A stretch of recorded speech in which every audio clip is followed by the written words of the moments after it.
True. Nervous. Very, very dreadfully nervous. I had been and am.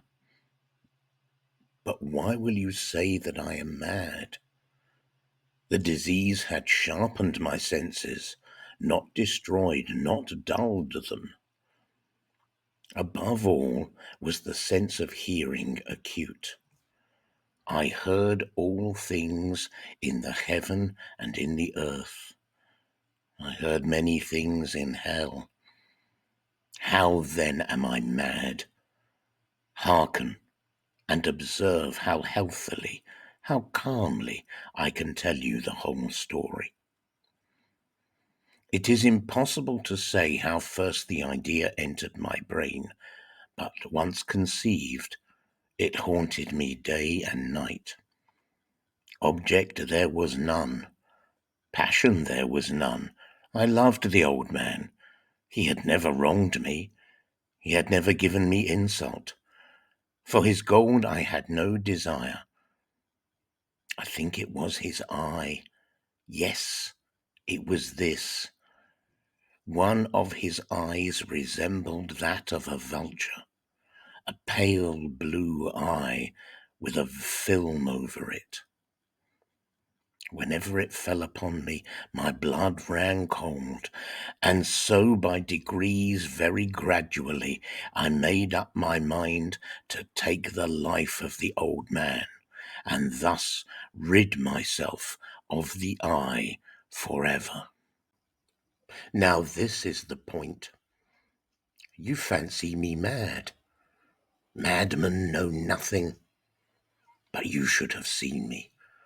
You should have seen how wisely I proceeded, with what caution, with what foresight, with what dissimulation I went to work. I was never kinder to the old man than during the whole week before I killed him. And every night, about midnight, I turned the latch of his door and opened it, oh so gently. And then, when I had made an opening sufficient for my head, I put in a dark lantern, all closed, so that no light shone out, and then I thrust in my head. Oh, you would have laughed to see how cunningly I thrust it in. I moved it slowly, very, very slowly, so that I might not disturb the old man's sleep. It took me an hour to place my whole head within the opening so far that I could see him as he lay upon his bed. Ha! Would a madman have been so wise as this? And then, when my head was well in the room, I undid the lantern cautiously, oh so cautiously, for the hinges creaked. I undid it just so much that a single thin ray fell upon the vulture eye, and this I did for 7 long nights, every night, just at midnight. But I found the eye always closed, and so it was impossible to do the work, for it was not the old man who vexed me, but his evil eye. And every morning, when the day broke, I went boldly into the chamber and spoke courageously to him, calling him by name in a hearty tone, and inquiring how he had passed the night. So you see, he would have been a very profound old man indeed to suspect that every night, just at 12, I looked in upon him while he slept. Upon the 8th night, I was more than usually cautious in opening the door. A watch's minute hand moves more quickly than did mine. Never before that night had I felt the extent of my own powers, of my sagacity. I could scarcely contain my feelings of triumph.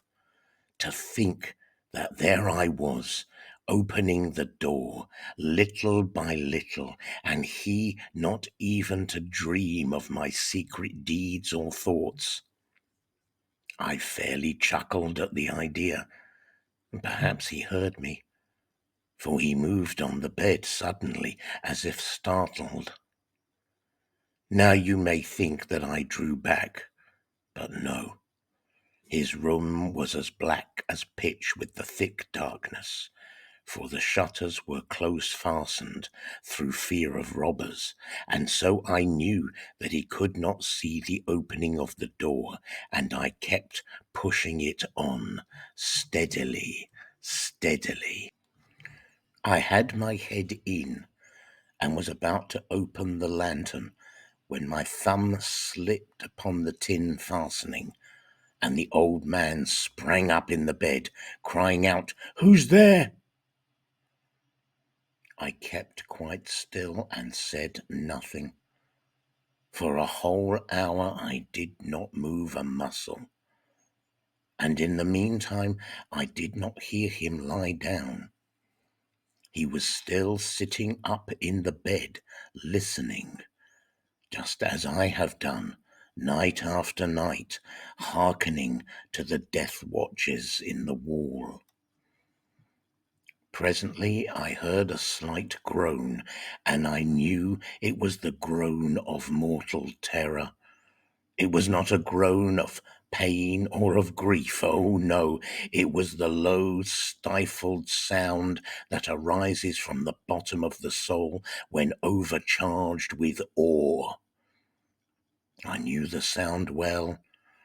Many a night, just at midnight, when all the world slept, it has welled up from my own bosom, deepening with its dreadful echo the terrors that distracted me. I say I knew it well.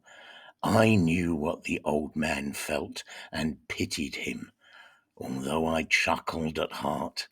I knew that he had been lying awake ever since the first slight noise, when he had turned in the bed. His fears had been ever since growing upon him. He had been trying to fancy them causeless, but could not. He had been saying to himself, "It is nothing but the wind in the chimney. It is only a mouse crossing the floor, or it is merely a cricket which has made a single chirp." Yes, he has been trying to comfort himself with these suppositions, but he had found all in vain.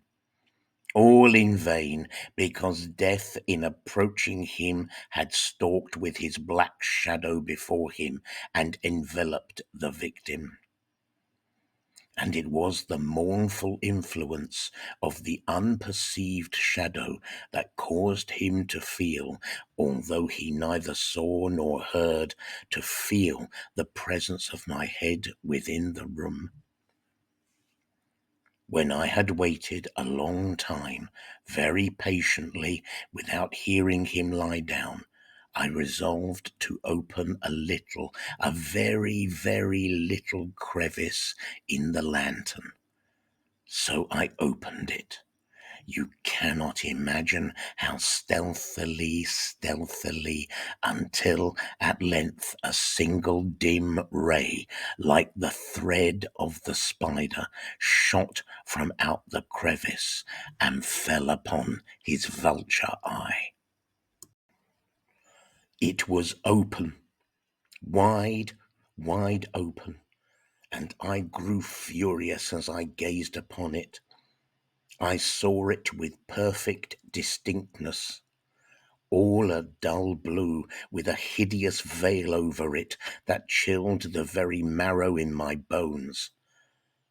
But I could see nothing else of the old man's face or person, for I had directed the ray as if by instinct precisely upon the damned spot. And now have I not told you that what you mistake for madness is but over acuteness of the senses? Now, I say, there came to my ears a low, dull, quick sound, such as a watch makes when enveloped in cotton. I knew that sound well, too. It was the beating of the old man's heart. It increased my fury as the beating of a drum stimulates the soldiers into courage. But even yet I refrained and kept still. I scarcely breathed. I held the lantern motionless. I tried how steadily I could maintain the ray upon the eye. Meantime, the hellish tattoo of the heart increased. It grew quicker and quicker and louder every instant. The old man's terror must have been extreme. It grew louder, I say, louder every moment. Do you mark me well? I have told you that I am nervous, so I am.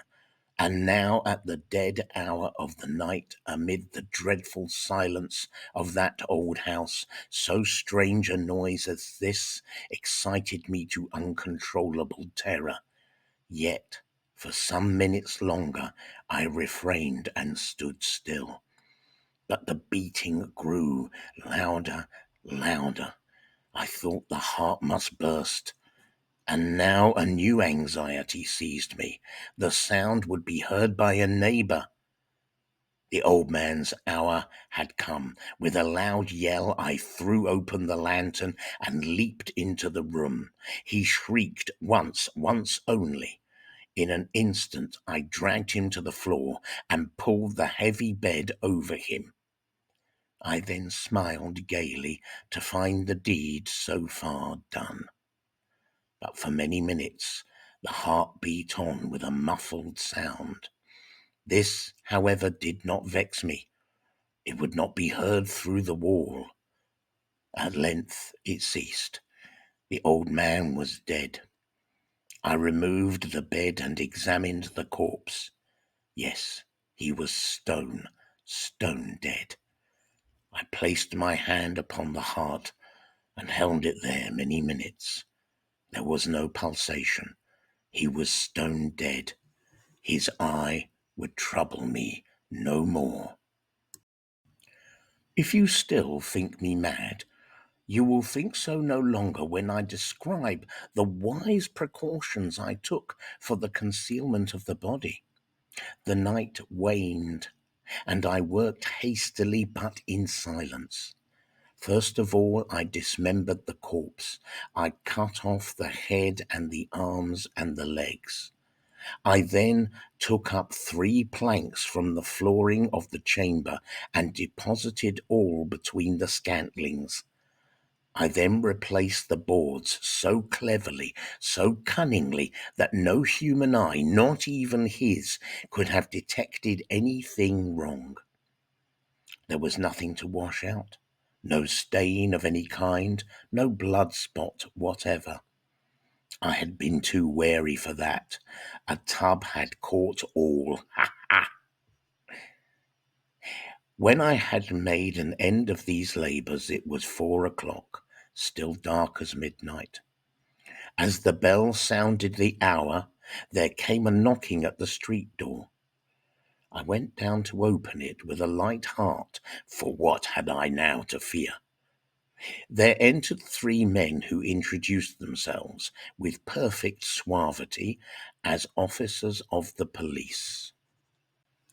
A shriek had been heard by a neighbour during the night. Suspicion of foul play had been aroused. Information had been lodged at the police office, and they, the officers, had been deputed to search the premises.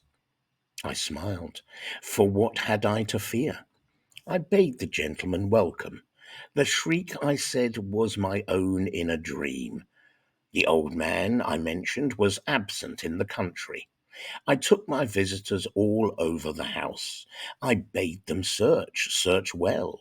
I led them at length to his chamber. I showed them his treasures, secure, undisturbed.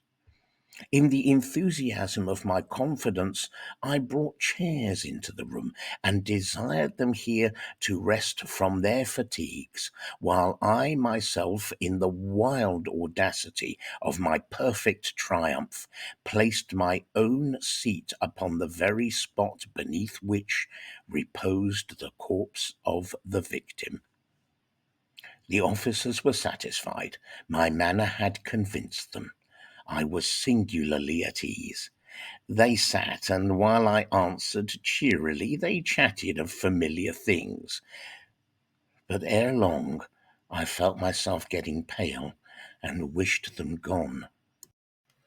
My head ached, and I fancied a ringing in my ears, but still they sat and still chatted.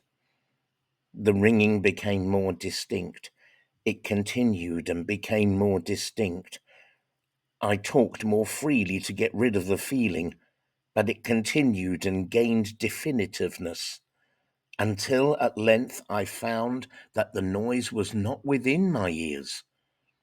No doubt I now grew very pale, but I talked more fluently and with a heightened voice. Yet the sound increased, and what could I do? It was a low, dull, quick sound, much such a sound as a watch makes when enveloped in cotton. I gasped for breath, and yet the officers heard it not.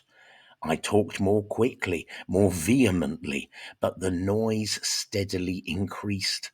I arose and argued about trifles in a high key and with violent gesticulations, but the noise steadily increased. Why would they not be gone? I paced the floor to and fro with heavy strides, as if excited to fury by the observations of the men, but the noise steadily increased. Oh God, what could I do? I foamed, I raved, I swore, I swung the chair upon which I had been sitting and grated it upon the boards, but the noise rose over all and continuously increased. It grew louder, louder, louder, and still the men chatted pleasantly and smiled. Was it possible they heard not? Almighty God, no, no, they heard, they suspected, they knew. They were making a mockery of my horror. This I thought, and this I think. But anything was better than this agony. Anything was more tolerable than this derision. I could bear those hypocritical smiles no longer. I felt that I must scream or die. And now again, hark, louder, louder, louder, louder. Villains, I shrieked, dissemble no more. I admit the deed. Tear up the planks. Here, here, it is the beating of his hideous heart.